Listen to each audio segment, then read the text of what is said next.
Hello, welcome back to this online book review series of Justice. Last time we discussed bombing a munition factory that can produce lethal weapons. This time, we're dealing with another question related to bombs and utilitarianism. The question reads, suppose a man has planted a bomb in New York City and it will explode in 24 hours unless the police are able to find it. Should it be legal for the police to use torture to extract information from the suspected bomber? Should it be legal to torture his innocent friends and family if that is the only way to make the man reveal where the bomb is hidden? This, of course, is another dilemma deeply related to utilitarianism. Torturing a few can save the lives of many that would have otherwise been wiped out by the bomb. Obviously, Bentham would argue that the person who planted the bomb, their family members, and friends should be tortured in order to prevent a tragedy. He would calculate that more people would be happier by living and pain would be minimized. Mill's approach might be a bit different. An important difference between his theory and Bentham's was that rights of individuals are important. According to the harm principle, freedom can be limited when it harms others and should otherwise be kept. Especially for the freedom of the family and the friends of the planter of the bomb, do they also deserve the torture? Mill may argue that they do not, and their freedom not to be tortured should be kept. The question is pretty applicable to the current policies. Governments always balance utilitarianism and the rights to people. Guantanamo Bay enhanced interrogation techniques is an example. The US captured some people in US land and moved them to a military base in Cuba. There, they torture suspects to give information about terror groups. Racial profiling can also be an example.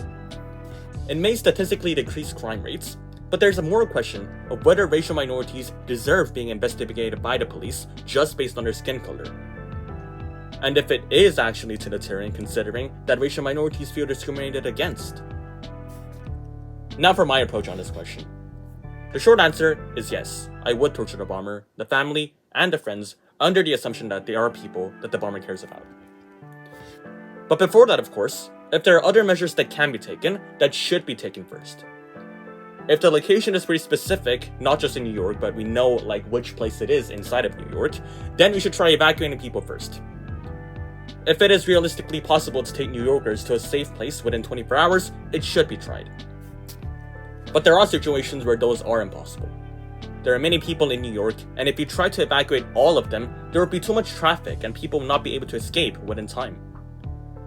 So my answer would be based on the assumption that there would be lots of deaths caused by the bombs, potentially comparable to 9/11. In that case, I take a hard stance. The utilitarian principle is far superior than other principles in this context because way too many people will be sacrificed. I actually believe that in the trolley problem, we should not pull a lever and kill the 5 since that one person has rights. But this is different considering it could be hundreds. I think there should be a line that we draw. We should not be blind rejectors of utilitarianism if the cost of keeping the rights of a smaller numbers is immense. There can be one rejection to this point. Some utilitarians argue that people feel that they might be ones that are tortured next time because their friends might plant a bomb. Supporters of this argument claim that this fear causes lots of suffering and therefore it is utilitarian to not torture these people. The reason that I think this point is not important is that it is extremely rare that a bomber would be able to plant a bomb in New York successfully and only need the police 24 hours to make a situation. So, there will be very few examples of that. People will not fear much fear when it's just a once in a 30 years type of incident. I do agree that if this argument takes place in a country where several bombs are planted every year, every 3 years, the family and friends should not be tortured. They shouldn't be focused on trying to torture these people, and they should rather focus on preventing bombs to be planted in the first place, and only torture the bomber if it is necessary. I'm also looking forward to hear your thoughts on this.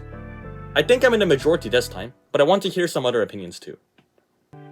That's it for today, and see you in the next entry.